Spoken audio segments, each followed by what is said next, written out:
বাহিরে ঝুম বৃষ্টি, ঘরে আমার বিষণ্ণতা। এই সময় যদি গরম গরম ধোঁয়াটা এক টুকরো খাবারের অংশ আমার মুখের মধ্যে যেত, কি যে মজা লাগতো। সালামু আলাইকুম, কেমন আছেন আপনারা? আমি আলহামদুলিল্লাহ আল্লাহর রহমতে ভালো আছি। চলে আসলাম নতুন আরও একটা ভিডিও নিয়ে। বিগত 2 দিন থেকে খুবই বৃষ্টি হচ্ছে, কিন্তু গতকাল রাত থেকে সেই যে ঝুম বৃষ্টি শুরু হয়েছে, 1 সেকেন্ডের জন্য, 1 মুহূর্তের জন্য থামার কোনোই নাম নেই।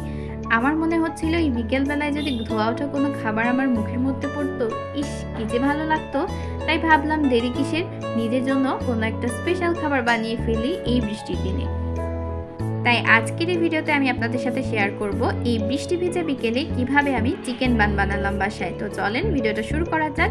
প্রথমে একটা বাটিতে 1 কাপের মতো গরুর দুধ নিয়েছি, তার মধ্যে পরিমাণ মতো লবণ, চিনি এবং ইস্ট দিয়ে নিয়েছি। ইস্টটা আমি যে 1 চামচের মতো দিয়েছি। ডিমের সাদা অংশ দিয়ে ভালো মতো ওগুলোকে মেখে নিয়ে তার মাঝে আস্তে আস্তে আটা দিয়ে নিয়েছি। আটা দিয়ে ভালো মতো মথে ওটাকে রেস্টে রেখে দিয়েছি। তারপর এবার যে চিকেন বানের যে পুরটা হবে সেটা বানিয়ে নিলাম। এটা আমি ইনশাল্লাহ অন্য একটা ভিডিওতে শেয়ার করব কিভাবে বানাইছি, কেননা এই ভিডিওতে যদি শেয়ার করতে যাই অনেক বড় হয়ে যাবে ভিডিওটা।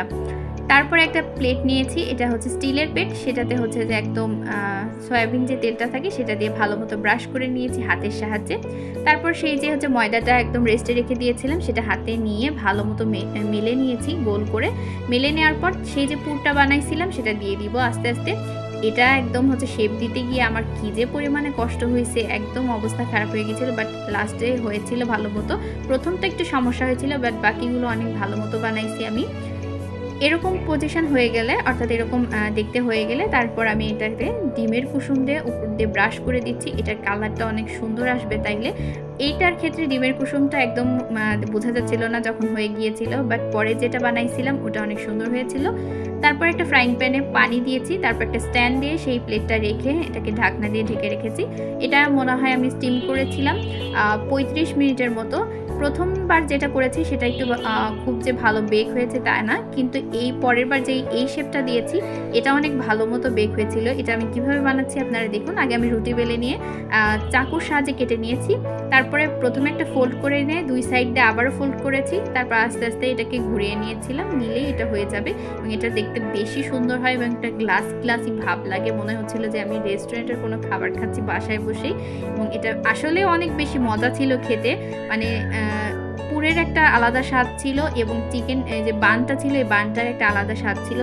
আপনাদের বাসায় যদি ওভেন থাকে তবে অবশ্যই এটা ট্রাই করবেন একবার হলেও বাসায়, কিন্তু যদি ওভেন না থাকে চুলায় করাটা অনেক বেশি টাফ, কেননা এটা ভালো মতো ফুলতে চায় না, বেক হতে চায় না।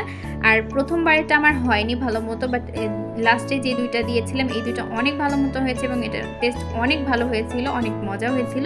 আম্মু আবার আমাকে পরে ফ্রাই করে দিয়েছিল, অনেক বেশি মজা।